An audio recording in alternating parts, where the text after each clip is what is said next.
Hello everyone and welcome to Slip Joint Sawyer. Got another Victorinox review for you today, and this is definitely the largest one in terms of layer and the amount of tools on a single knife in my entire Victorinox collection. We're going to be looking at the Swiss Champ XLT. Before we jump into that, I did pick this one up off the secondary market from Dan over at Blade Bridge Customs.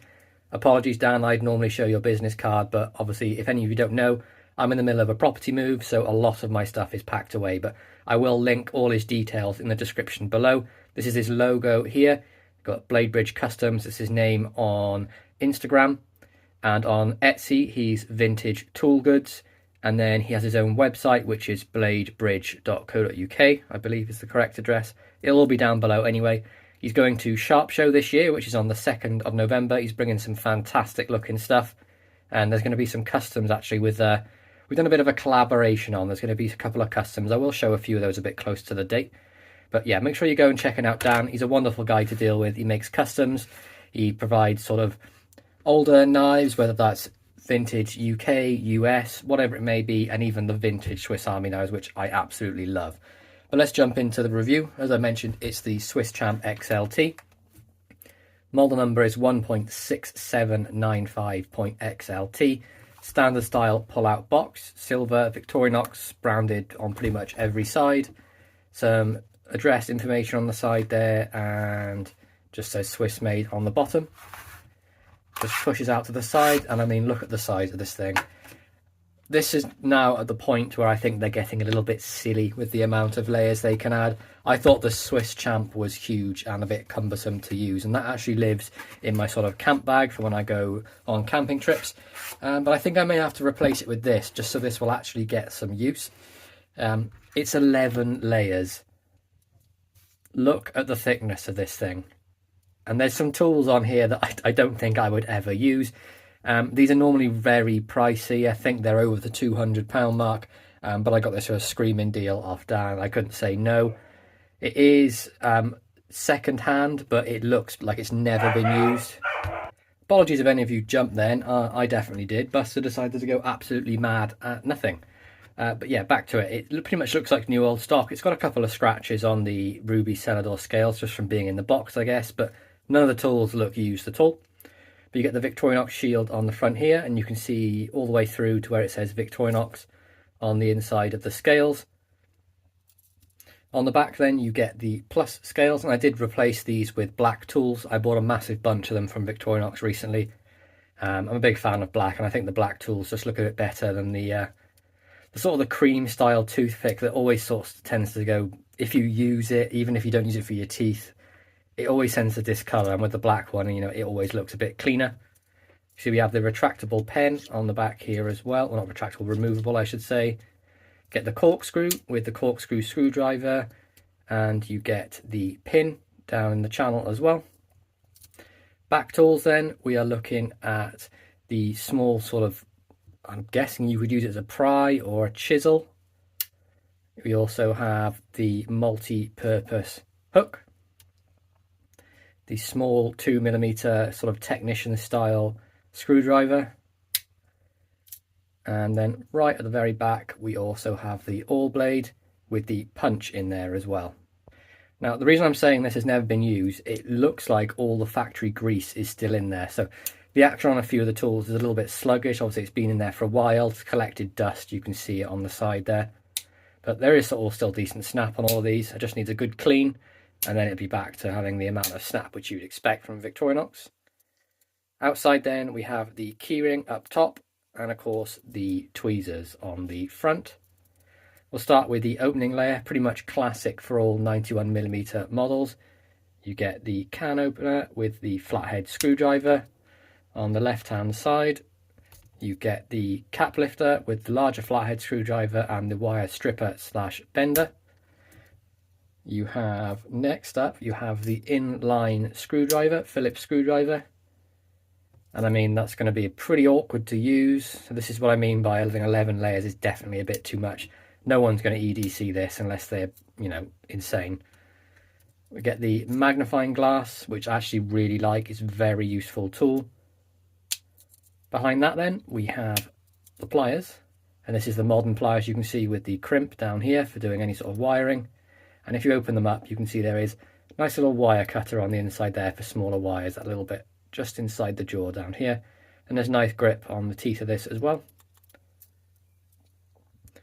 And then behind that is one of my new sort of favourite tools on a sort of Swiss Army knife. Ever since I got the Cyber Tool Small, it's become a very big part of my rotation. I love this bit driver. I think it's fantastic.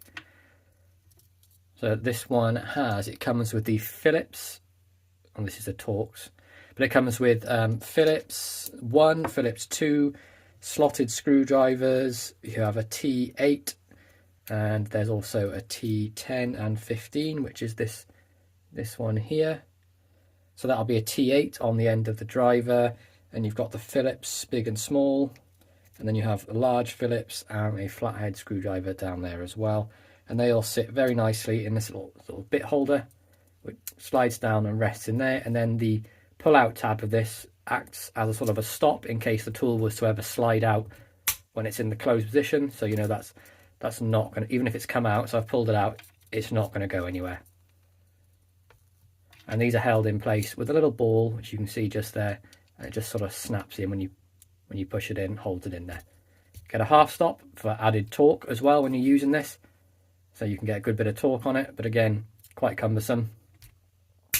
Now, this is where it becomes a bit of a pain to get the tools out, especially with this in, because it's quite bulky. But behind that, we have the Physicians or the Pharmaceutical spatula. Not really sure what I'd be using this for. Probably stirring my tea more than anything.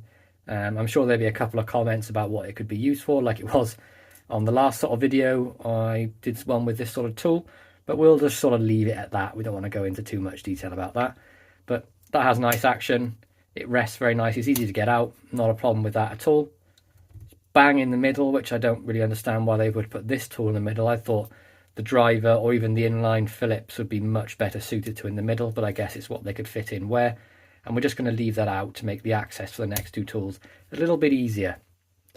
So next up we have, if I can get it out, the pruner blade. Quite rare to get these on a 91mm. Very few models actually have this, one of which is the Picnicker, which I did a review of recently. And there is a couple of other models, I think, but I've forgotten their names. That blade obviously is going to be UK legal with the length. If I pop this one away, if I don't cut myself, we'll take a look at the length of that. So yeah, it's about 1.5 inches full blade length, so that's not going to cause any problems at all. And then on this side, if I put these away, we have the sort of electrician's tool with the sort of the wire stripper or scraper here, and this nice little sheep's foot blade. And again, kind of hard to measure this because the chunkiness of the knife, but it's right about the 1.5 inch mark, and the blade length on this is 1. So again, that's not a problem at all. Not too sure how you're going to go about using that with much accuracy, but yeah, it's one I needed for the collection, and you know what I'm like. Next up, we have the scissors. Nothing much to say about these. They're a fantastic tool, one I really enjoy using, probably one of the most used tools on any of my Swiss Army knives, and my preference is to always have a pair of scissors, whether it be an 84mm, 91, 74, whatever it is. I do think they're one of the best tools that you can have on a Swiss Army knife. Adds a lot of sort of uses to the knife. Next up, we have the fish scaler with the fish hook tool. Great for any fisherman to help with the scaling. And then you also have a 3-inch rule this side, and then a 7.2 centimeter rule on this side as well. Behind that, we have the saw blade. Great for any under the sort of pressure situations you might need to cut a little bit of wood for some kindling for a fire if you're out and about in the wilderness. Nothing you're going to want to use too sort of regularly. Not going to be the most comfortable thing to use, but it does get the job done. Very aggressive teeth on there as well, and it always comes razor sharp. Behind that then, another one of my most used tools is the large file. Now, if I get a choice, I will pick this over the smaller file, mainly because of the amount of extra room you get on there, and I'm always sort of ruining my hands doing different bits and pieces, so a nail file is very much needed for myself. Perfect little tiny metal saw on the bottom as well. It's not going to be the best, obviously, because of the steel, but as again, in a pinch, it'll definitely work for you. Behind that then, we get the main blade, and you can see this is a more modern tang stamp. We have the three line, I should say, Victorinox Swiss-made stainless, and on the back you have the Officer Swiss, and you can see there's pretty much no use on this at all, just needs a little bit of a clean. Factory edge all the way down, fantastic style finish on the blade. I love the Victorinox finish. It's that sort of tumbled then polished look, just adds a real nice bit of class to the blade, if you ask me. And then 91mm, so we're going to be way within the UK limit. It's 2.7 inches full, and then we're looking at about 2.4 inches on the cutting length, so we're not going to have any troubles with that at all. And then on the other side you get finally the pen blade. You can see that on there. Has this one been used? Yeah, this one looks like it's had a little bit of use. Maybe someone's opened a package with it, that's probably about it. But this is actually the first time I'm sort of looking at the knife, really opening it up, apart from changing these tools here. But I mean, the price I paid for this, I'm not going to complain about a little tiny bit of use on a pen blade. Nice factory edge, it's still razor sharp, so it looks like it's maybe used once. Blade length of the pen then is going to be, off memory, 1.5, a little bit more, 1.6, with a 1.5 inch cutting length.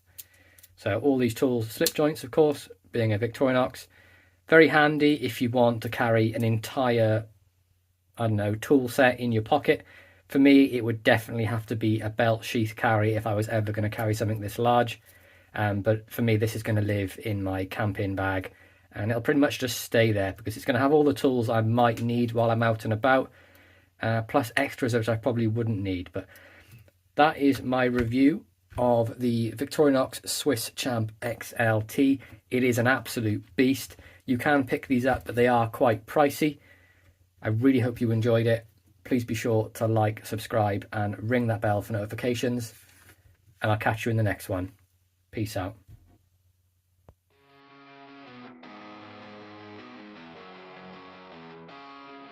Matt's got a gentleman, sharp as a blade. Slip joint Sawyer is the name he made. Pocket knives until they flow with flair. Restorations done with craftsman's care. Rusty steel polish bright in his hands. Old souls revived with a steady glance. Views keep climbing like a jagged peak.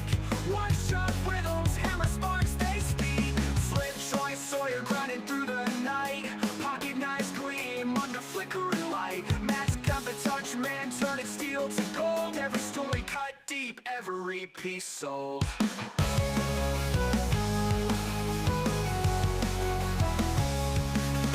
Handles worn down, but time's cold grip.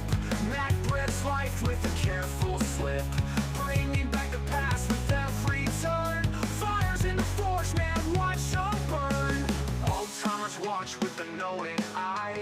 Young bloods learn, it's sharpening their pride. Slip joint